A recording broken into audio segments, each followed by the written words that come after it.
qu'impose cette situation sur l'intégration et le bon fonctionnement de notre Union. Les sanctions suivantes seront mises en œuvre avec effet immédiat. Premièrement, la fermeture des frontières terrestres et aériennes entre le Niger et les pays de l'UEMOA. Deuxièmement, l'interdiction du survol de l'espace de l'UEMOA à tout aéronef à destination ou en provenance du Niger.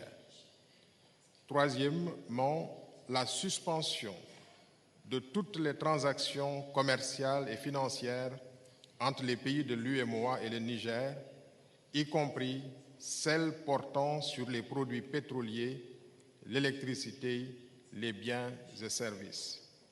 Quatrième mesure, la suspension de toutes les transactions financières entre les pays de l'UEMOA et le Niger.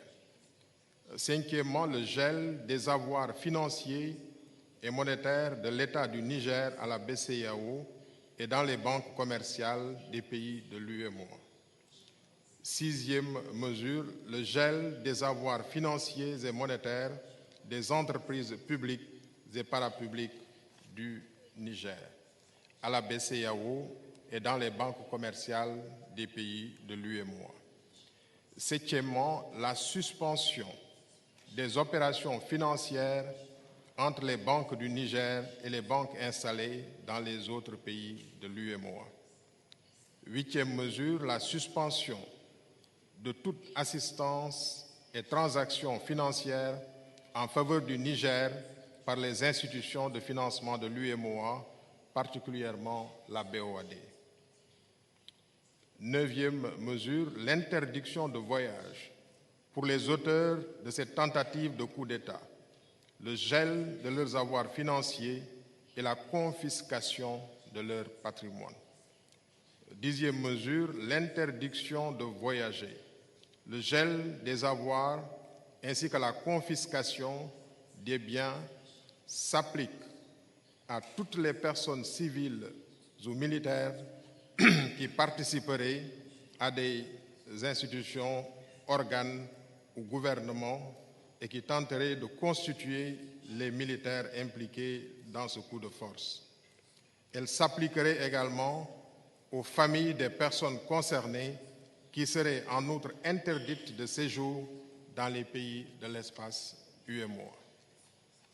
Par ailleurs, les chefs d'État et de gouvernement de l'UEMOA réaffirment que le seul et unique chef d'État du Niger est le président Mohamed Bazoum.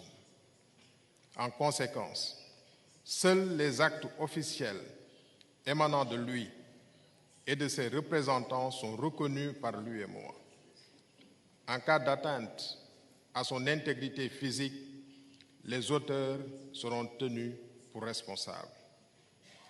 Les chefs d'État et de gouvernement expriment leur soutien et leur solidarité au peuple nigérien et réaffirment leur ferme engagement à œuvrer pour le rétablissement de l'ordre institutionnel au Niger.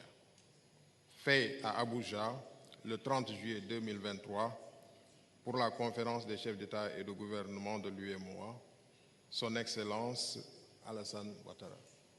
Merci, Monsieur.